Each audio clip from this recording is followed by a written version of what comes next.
So this video is going to be a Rosh Hashanah video, as the title suggests. For those who've been following the Rav Kook videos recently, so they also are a lot of related concepts here, just because all the core principles, whether you want to call it the Kabbalah or the Pnimius HaTorah or Torah writings that describe the internal, intangible world of how we operate, so they're all very closely connected. I just want to speak a little bit about what Rosh Hashanah is and sort of put it into its proper context. The problem with the Chagim is that they are very, they take up a lot of our time, and so they seem like they're very big mitzvos, and that's a lot of intense experience because it blocks us off from work and from our regular daily activities, some of which is good, some of which is stressful, and it kind of gives them this place in our mind that's very large. And I think it's important to realize where exactly they fit and what a chag is, and in this case Rosh Hashanah is the guinea pig of the discussion. So the first thing I just want to put out there, just as a background thing to think about, is a question about every chag in the Torah is called, in Parshas Emor, it's called a Mikra Kodesh. Mikra Kodesh, Zecher L'tzias Mitzrayim, is a line from the Kiddush that we say. And the question is, what exactly is a Mikra Kodesh? It's a kind of phrase that we can throw around very easily. Holy something, Kodesh, you're going to translate it as holy. It's usually a very common translation. It's a kind of word that unfortunately is a good substitute word, where you just trade one word that is hard to define or even understand for another one. The word holy grammatically means full of holes, so that's just to sort of note that. But the question is, what does the word Kodesh mean? What does Mikra Kodesh mean? So we'll try to answer that question as we develop the core principles here that underlie what Rosh Hashanah is. So the first thing we have to develop in order to talk about what Rosh Hashanah is we need to talk a little bit about who Hashem is and who we are. And when you kind of get that into perspective, it really takes a lot of the mitzvot in the Torah and puts them where they belong in a very nice mosaic puzzle structure, where each thing kind of fits in a certain place and forms kind of one seamless whole. It kind of makes the whole machine work really well to get us where we want to go with our avodas Hashem. So let's define that for a second. So the thing about defining or talking about Hashem is that it's a little bit hard to do because it's kind of like talking about yourself. See, we can't really talk about ourselves. What we can do is we can talk about a lot of the things that we do, things that we manifest, the way that we behave, externalities really. Your personality traits are externalities. That's why they're called midot, which means quantities. These are things that are measurable in some way. Difficult to measure sometimes, but they are still comparably measurable. There's your body, which also is externally measurable. But if you want to try to describe somebody to somebody else, it's just very hard to do that because the actual self that we're all trying to meet and get to know, not describable. It's intangible, cannot be said in words. If you write a shidduch resume for somebody, you can write all the traits you want. In my case, I have brown eyes, beard, brown hair. Anyone you want to write a shidduch resume for could have the same exact traits: brown eyes, brown hair, a beard. You name the traits that are quite ubiquitous, very common for many different people. So it kind of gets tricky because that's not really what defines me. And in fact, there are many other people that have the same characteristics. So it's very hard to talk about Hashem because Hashem, we tend to think of it as, and even the way the Rishonim write and things in the Gemara, that you cannot talk about Hashem directly. You talk about what He does. So I'm going to try to use an analogy that helps to access a way of thinking about Hashem that is, I think, a little bit eye-opening and definitely paradigm shifting. And that's sort of to look at ourselves for a second and to think about what exactly it is that we are.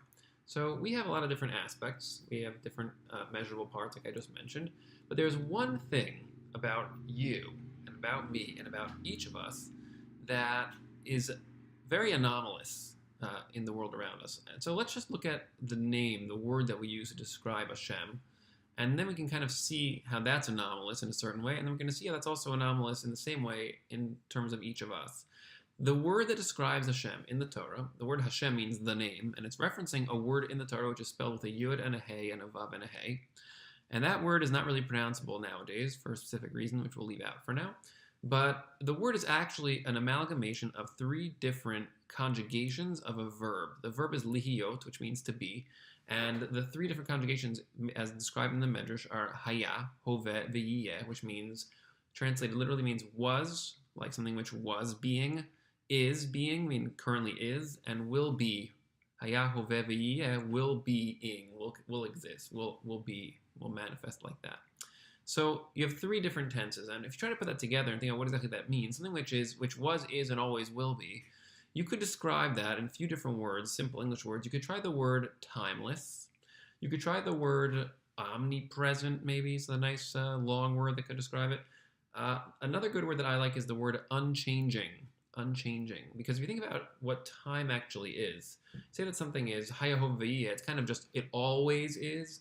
So what is time, and what is something which always is and somehow violates time, or is sort of like beyond time in a certain way? So time is this thing that we all talk about. It's very obvious. It's always kind of going on. But if you actually pay attention to it, it's a little bit of a weird phenomenon. We can try to define it for now in a very basic way as time is simply the measure of changes taking place around us. Change is always going on, and then we have lots of things that we use to sort of measure that change so we can schedule our lives according to those measurements. So a clock is a machine which simply changes in a very repeatingly regular pattern, and then we measure our lives according to that pattern, and so then we have this agreed upon social contract that we say this is going to be the system that we're going to use to measure the change in reality around us, and we're going to call that time. But you could have used the sun to do it. You could have used seasons. You could actually measure time through seasons. You could say, what time is it? It's fall. Now, the only problem is that since fall is a very large chunk of time, even though it is very regular, it happens once a year for about 3 months. So it's not so useful to use that as a measurement of time, but it is a measurement that you can use. So we like to use smaller measurements that we can use to schedule things in a much more regular short-term kind of way because you have a lot of short-term things going on. So if something is hayahov v'yeh, that means that it is kind of always around, but if time means just a measurement of change, so that which is kind of not really operating within time or is always or not, or timeless, so you would define it as being changeless. And something which is changeless means something which is always there. There's actually a word for this in the Chumash. It's called, if you look in Parshas Ha'azinu, this week's Parsha, so the Torah there uses a word for Hashem that shows up in a few places elsewhere as well in our writings.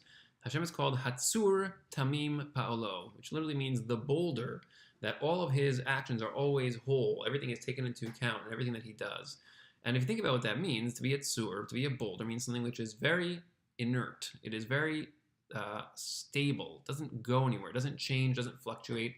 And that also explains why Tamim Pa'olo, his actions are always very whole also and seamless, because if you are timeless, then you are able to operate from almost anywhere in time at the same time. But we'll leave that out for now because that can make things a little more complicated. That could be good food for thought, though. So let's think about that for a second. If Hashem is unchanging, so the interesting thing about that is that to sort of tap into what that means, you can actually find something in our personal, each of us, our lives, that is exactly analogous and parallel to that unchanging way or unchanging existence. And that is what we can call in simple English the self. And I want to sort of show you what I mean by that. So if we kind of look at ourselves and we experience ourselves, so we are changing quite a bit. We always change. We age, our bodies age, our minds get smarter, sharper, we develop, we evolve, our bodies get stronger, weaker. There's really constant change going on. But there is one thing which doesn't really ever change. And the one thing which doesn't change is that it's always going to be you looking out through your eyes. In other words, there's always the same me experiencing all the changes that are taking place in my body and the world around me. It's always me looking out. If you think about it, when you were 5 years old, it was still you looking out through your eyes. Now, the thoughts you might have been using your mind to think back then were probably much more primitive, and the height you were experiencing and the visual range was much lower, and the strength you had in your body was very different, but it was still you looking out, and it's still you now. And it's very enigmatic if you think about it, because you know that you're changing, but what's the you that's really changing? You, as a self, the one that's actually looking out through the eyes, is not changing at all. It's just that the particular tools that you use to interface the perceptions, the thoughts, the emotional makeup, and the physical expression of all those things, that is what is constantly evolving and manifesting you in ever complex ways, ever increasingly complex ways.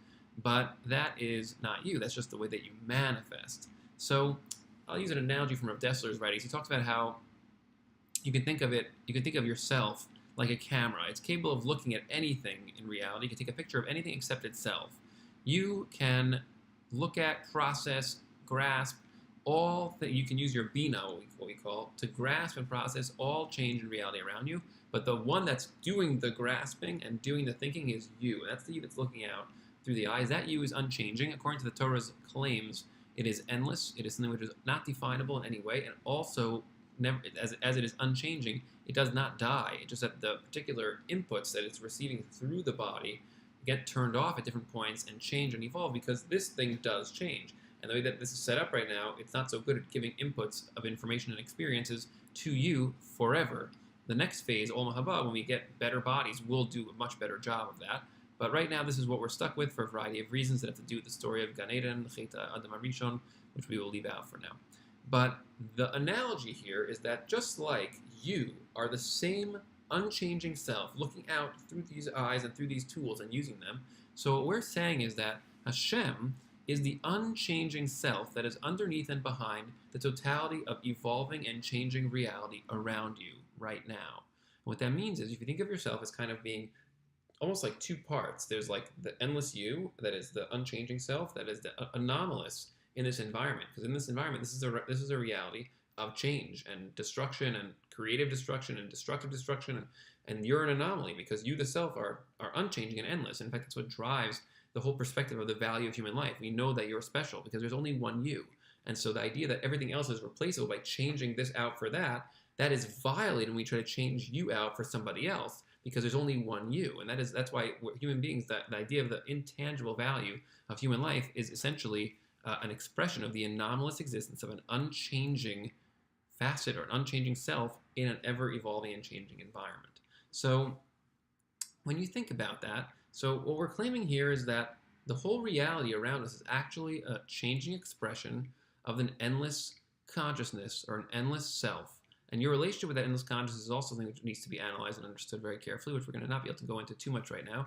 But I want to start to sort of bring us in the direction of talking about Rosh Hashanah more. And so let's just understand as the backdrop for that what we're talking when we talk about Hashem is not a guy in the sky.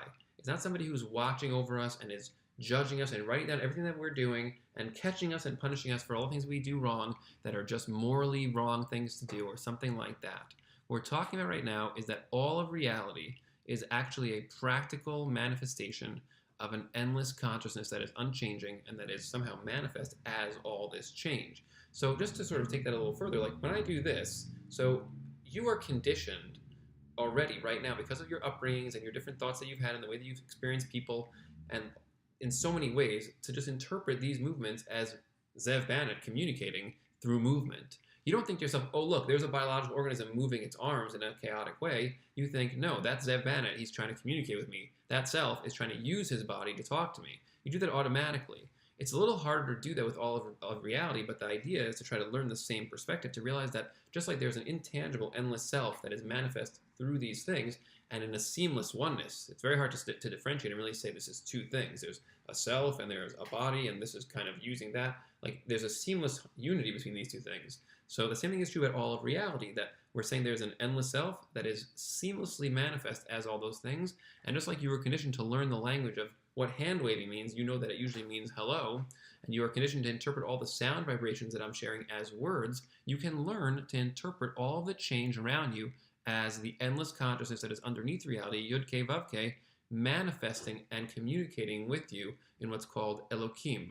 So that's why Hashem's name is actually Yud Ke Vav Ke Elokim in the beginning of Sefer Bereshis, back when it was much easier to see that the endless self that is underneath all reality is actually manifest seamlessly as all the change that you experience in the world around you. That's basically what we're talking about. And again, there's a lot more to say about Hashem and our interaction with that and how this all works and who you are relative to that. If you are an analogy for Hashem in that way, so like how do you, like, where do you fit into that? Are you your own self? Are you somehow linked to Hashem? What is the linkage? There's a lot more to develop about that. But right now we can't really do that because we need to focus more on what Rosh Hashanah is. So I just want to sort of take it to a little further for a second to another point, which is I want to just highlight how we tend to operate with each other. Because each of us is a changeless self that is using changing tools to interact with other changeless selves who are also using changing tools. And what that means is that let's imagine when you first meet somebody. So there's really four components. If we break ourselves apart from our tools and don't look at it as being so seamless, there's really four components to an interaction between me and somebody that I've never met. There's myself. Then there's the tools I'm using, my body, my words, all my interactions like that, the things I'm doing. Then there's the other person's tools. And then there's the other self that's behind or channeling all those tools. So let's look at what happens. In the beginning, when we first meet somebody, we start to learn them. And learning them means we learn how to align our tools with theirs. What kinds of mannerisms should I use? What kinds of words should I use? What kinds of jokes? What kinds of shared culture? What do they like to read, learn, watch TV, like exercise? The things that they like to do. I want to kind of get an idea of those things so that way I, the self, can connect with they, the self, through these common channels that we each use in our tools. So that's called finding things in common with somebody else on the tool level, so that way we can actually feel like we have a connection on the self level. But then what happens after that is, as time passes and the relationship gets more and more embedded and more, I guess it just ages, so at a certain point, you can get into a phase of the relationship where you actually become habituated in the way that you do that. Instead of exploring the tools carefully and trying to understand more about the other self through their tools in a very active way, you start to lean on the habits of how you did it in the past, and you keep doing it the same way. So it'd be kind of like, I actually teach a bunch of different classes in SAR High School this year, and I have some students this year that I taught last year, and some students this year that I didn't teach last year. So I can take that group of people in the classroom and I can say, well, the kids that I know from last year, I already know them. So I don't need to like really put that much effort into continuing to get to know them because I got them. Like we're pretty tight. But the newer kids, I need to really try to learn them more intensively. That kind of situation can lead to a few months down the line, I can end up by accident neglecting the development of the relationship with students that I already knew in the beginning because I just said, well, I'm going to just do it I already know them, so I don't need to continue to explore them. It's actually even more profoundly evident when you think about how it is with parents and kids. See, children constantly grow, their bodies and their tools constantly evolve, and parents think, well, I know how to get connected to my child. I've been doing that for years. I'll do exactly what I did yesterday, today. I will talk to my child the way that I talked to my child a year ago, this year. And then the tricky part is that because the tools of the child and the way they do things constantly evolve, the parents don't realize that they need to also reassess the way they interact with that child. And that gets very problematic. That is actually the root of almost, I think, probably every single conflict between parent and child. Because the child says, you don't really see me as I am. You see me as you used to see me before, and you've forgotten or haven't become aware of or allowed yourself to allow the awareness of the newness of who I am now in terms of how I do things to get into your perspective of me. And now you basically tell me to do things as if I'm still the same child. That's why parents who are still dealing with a child who is 20 years old in their home, they still treat them sometimes as if they were 10. They say things to them that are prying or violating of their privacy in certain kinds of ways that are unhealthy from a place of, I used to do that, so of course I can still do that. And so that's habituated interacting, which is supposed to create, interacting is supposed to create connection, but it does not create connection because you are not actually trying to get to know the self more through the way that they are currently operating. Instead, you are just kind of trying to get to know them according to what you remember them as being, and then you're not really seeing them. And so when you do that, every once in a while you'll have an experience with that person or people that you do this with, where suddenly it'll be brought home to you in your mind very suddenly how you are out of sync with that person, where you are no longer on the same wavelength with each other, to the extent that now you are actually do not really know them well enough at this time to get connected to them. And so when you experience that, it's a little bit jarring. It's a little bit painful. It's a sense of conflict, a sense of we're not really on the same page, and like I want to be on the same page as this person, and we're just off from each other. Now we have to have an uncomfortable conversation, probably involving apologizing and feeling a little bit uncomfortable that I know I have a responsibility to get to know you better, and I haven't really been doing the things that actually would cause that to happen because I've been habitually interacting with you the way that I just got used to doing. It's very not genuine, very not authentic when I treat you that way because I'm not really seeing you. I'm just seeing the memory of you inside my head subjectively and then projecting it onto you. I don't see you as you. I just see whatever is inside of my own head and I call it you. And so that whole experience of suddenly realizing that you're off, that you're out of sync with someone that you care about in that way, that you know you should be doing something differently in order to get closer and more real with them, that experience is the whole essential purpose of Rosh Hashanah. Let's take that a little further. The phrase Mikra Kodesh does not mean something to do with holiness.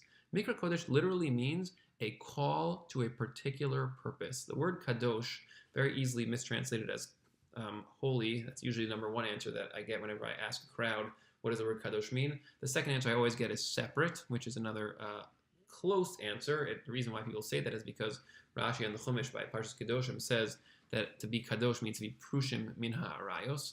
For those who are curious, that's very problematic to say that kadosh actually means parush, means separate, because the word parush, which is found in the Gemara and Masechta Avodah Zarah, talks about where there it discusses how being parush is one of the stages along the way to being kadosh. So it cannot be the same meaning. So kadosh does not mean separate for a number of other reasons as well. The simplest definition for the word kadosh, it means to be for something or designated for something, dedicated to something, focused on something to the degree that nothing else on the side will pull you to that.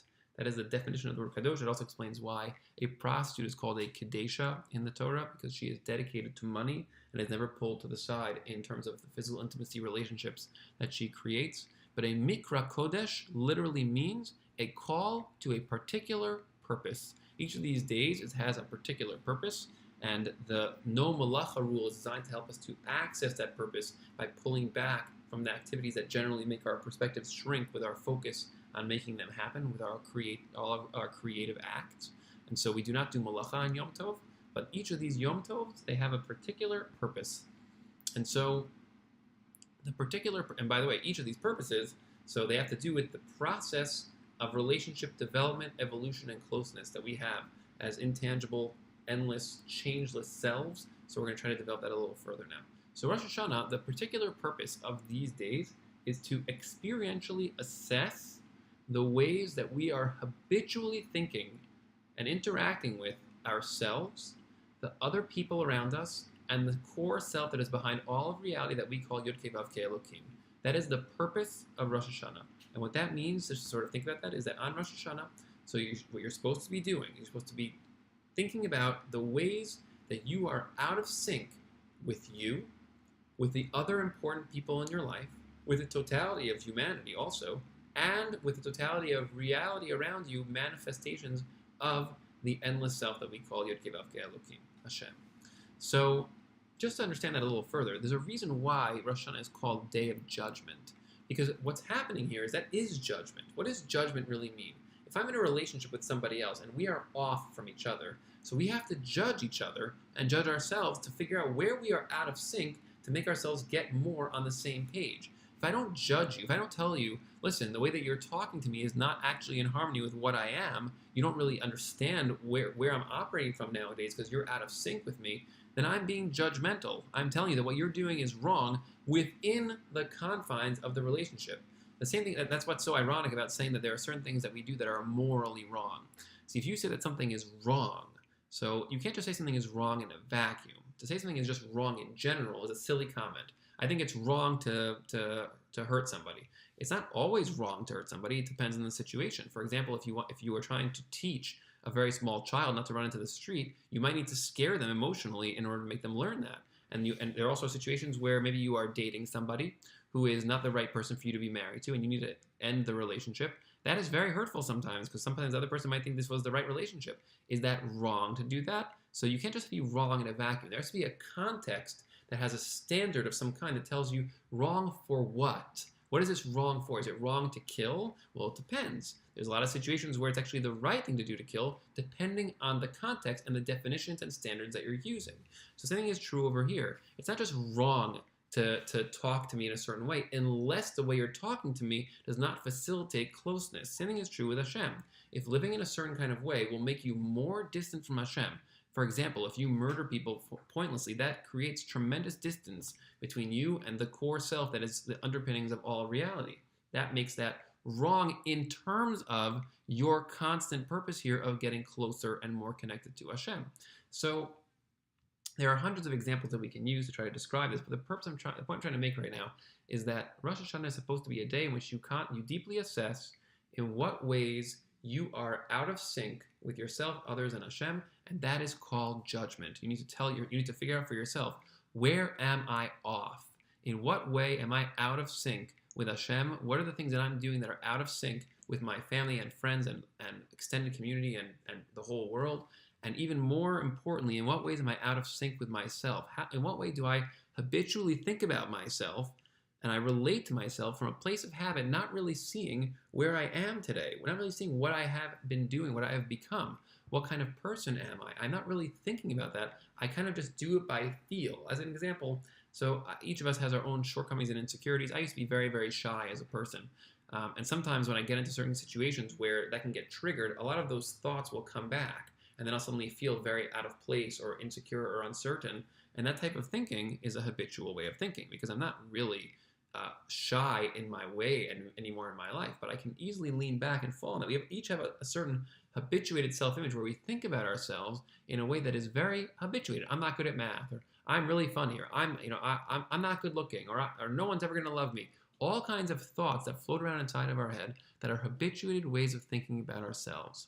And we build those thoughts out of memories because in our mind, we construct all kinds of ideas of ourselves based on experiences that are in our memories. We say, look, this shows me that I'm this type of person, and this shows me that I'm this type of person. Those memories form our picture of ourselves, which is a habituated picture.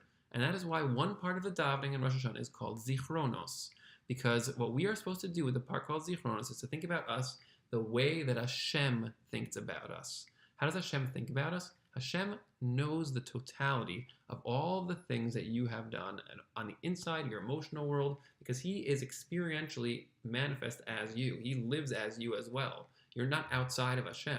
So he's one with all of your inner and outer experiences.